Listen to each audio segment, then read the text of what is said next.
আমি যখন প্রথমবার এই রেসিপিটা রান্না করে আপনাদের ভাইয়াকে খাওয়াই, আপনাদের ভাইয়া খেয়ে আমাকে বলে, তুমি তো হোটেলের যে শেফরা আছে তাদেরকে ফেল করে দিয়েছো।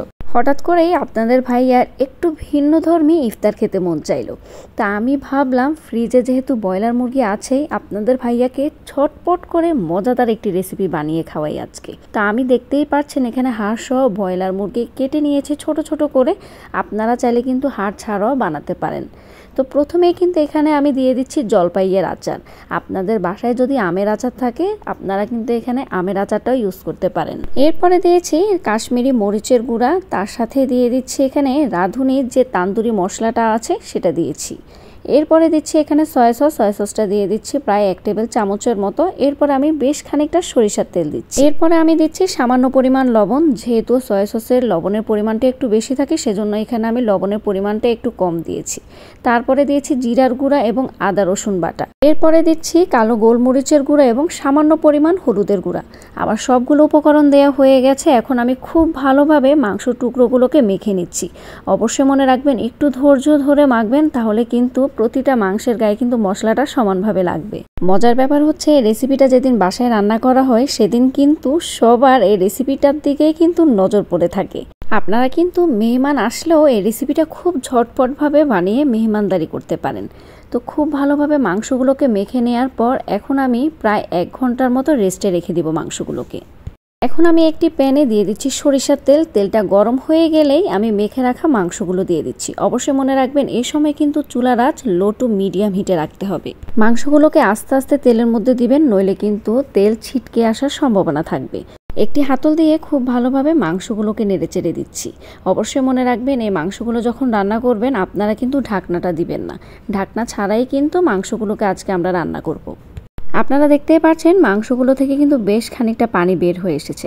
তো এখন আমি খুব ভালোভাবে মাংসগুলোকে আবার নেড়েচেড়ে দিব এবং রান্না করে নিব আরও 10 মিনিটের জন্য। এই সময় দেখা যাচ্ছে মাংসগুলো থেকে কিন্তু পানি একদম শুকিয়ে গেছে আর তেলের উপরে কিন্তু মাংসগুলো ভাজা হচ্ছে।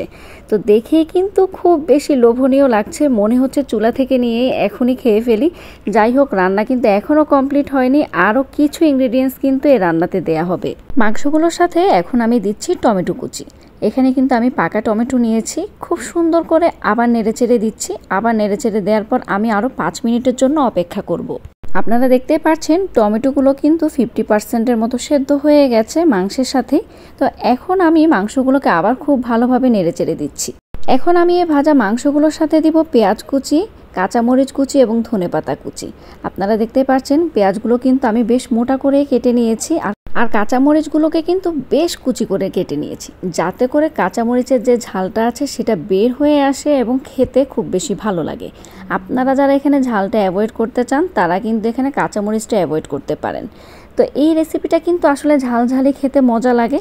তো অবশ্যই আপনারা যারা বেশি স্পাইসি পছন্দ করেন তারা কিন্তু এখানে নাগামরিচও ইউজ করতে পারেন। পেঁয়াজ কুচি, কাঁচামরিচ কুচি এবং ধনেপাতা কুচি দেওয়ার পর আমি কিন্তু এই রেসিপিটা বেশিক্ষণ চুলায় রাখবো না।